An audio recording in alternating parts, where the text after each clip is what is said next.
Hi folks, bit more on lawn cutting. Quite enjoyed my lawns, long and short. Just going to do the verge of the side of my house. It's commented quite frequently, so some people walk past and comment on how neat my edges are. I'm not ultra neat, but if I'm cutting a lawn, at least try and make it look respectable. I use a Ryobi lawn edger. I'll probably try and put some sort of link down below to this. A lot of people ask me where I got it from. They're quite hard to find. I'll quickly show you what the machine's like. The Americans and Australians tend to use these sort of edges quite frequently. In the UK we don't tend to use them so much.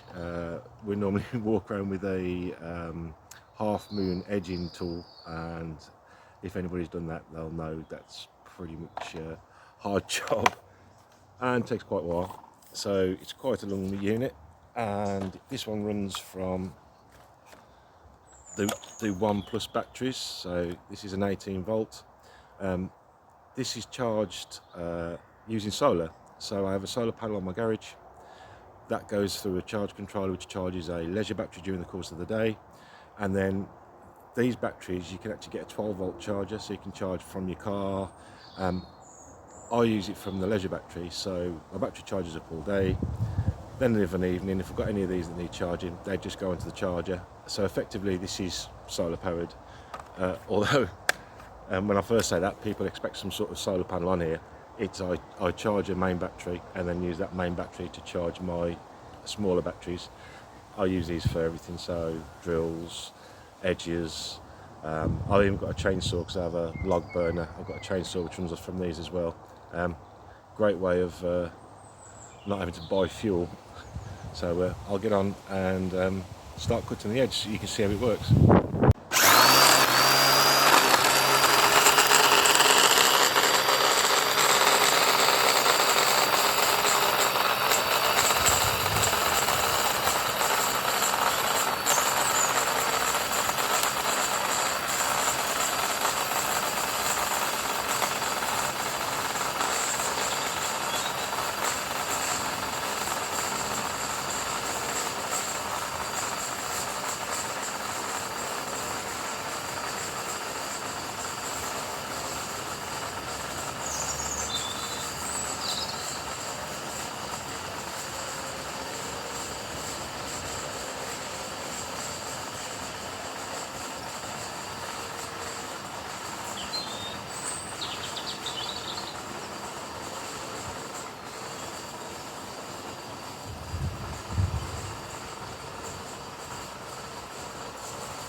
And there we have it.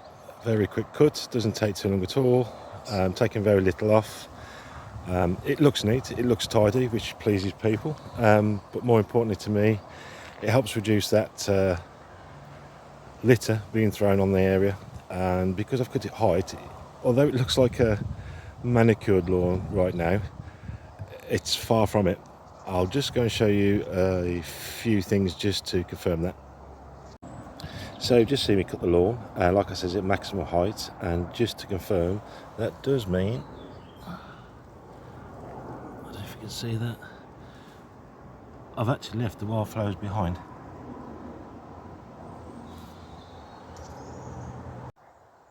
Okay, so you've just seen me cut the verge, the side of my house. Next stage is I like to cut the footpaths in my front lawn. Behind me you can see I don't actually mow at all throughout the year. What I do is wait till September, when all the wildflowers in there have died back and seeded and the seeds dropped.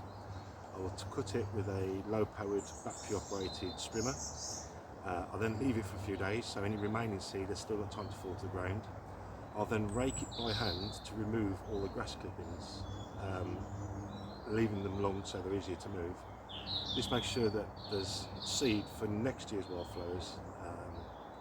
It's as easy as that. Cut it once a year. You don't need to scrub the lawns. However, on that front, my footpaths I do take as low as possible without actually stripping it down to the soil. It just makes things easier. People walking through means you don't get wet feet in the dew, you don't get bits of bugs and stuff stuck to your trousers if you're going out. It just makes things easier. On top of that, it actually makes it look as though my grass that I've left looks purposeful. It gives it, it doesn't look like I've been lazy. It looks like I'm maintaining the area, but at the same time, I'm not stripping my lawn and getting rid of all the benefit of wildflowers for pollinators, bees, etc. Since doing this, and also from building a pond, I now get a lot of hedgehogs, and I'm sure it's because of this area. They come in, they snuffle about, you can see where they've walked through in the evening. Obviously after beetles, earthworms, grubs, bugs, they love it. So bonus, benefit. I'll just get on now and cut the paths.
there we go.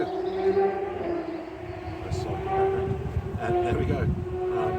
As you can see, that doesn't take long, but it does make the garden look as though it's at least tended to, rather than just a mass of long grass as though I couldn't be bothered to cut it.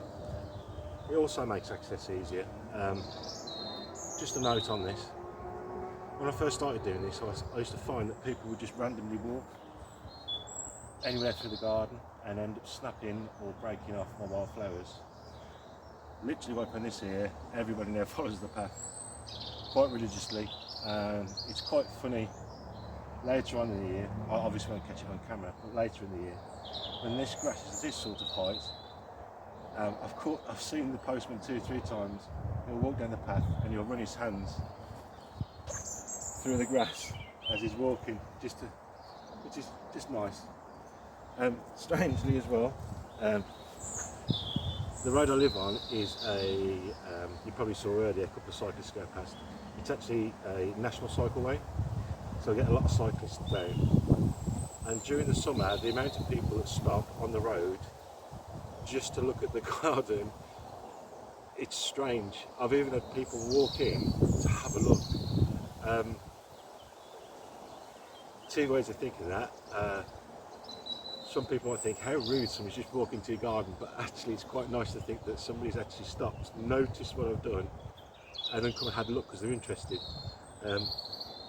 I just hope that some people start leaving long areas like this. It does make a difference, it definitely makes a difference. I don't know if you've noticed during the course of the video, they might be a little bit far away, but just underneath the porchway to the door, I have swallows that come every year, and in an evening when I'm in the countryside anyway, so we get lots of small flies, gnats, bugs.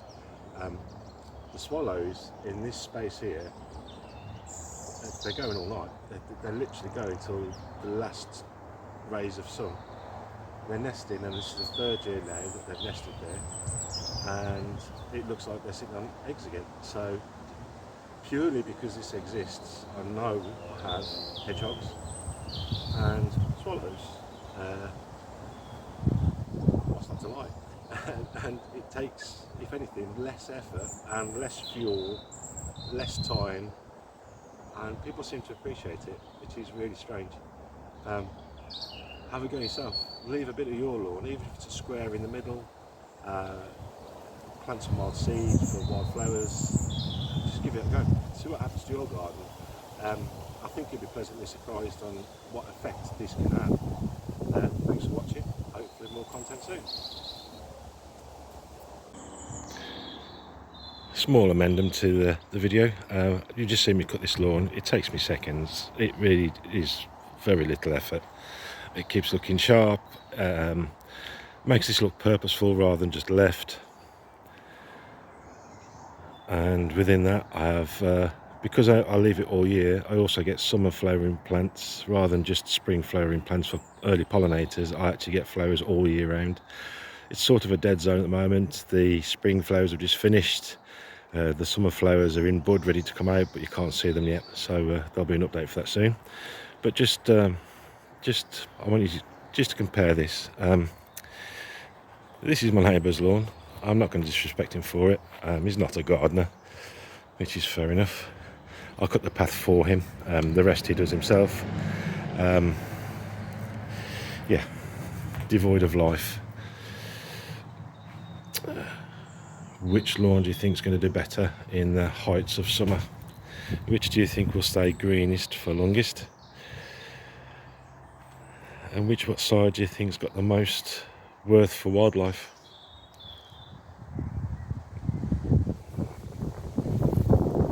You can say, I mean, like I said, I'm not disrespecting him. He's not a gardener. Not everybody's into gardening. As you can see, nothing.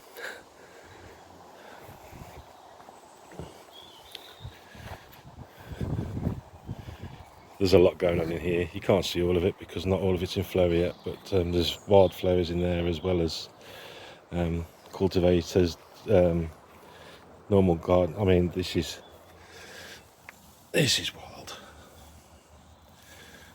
It closes up in the evening. It's quite nice.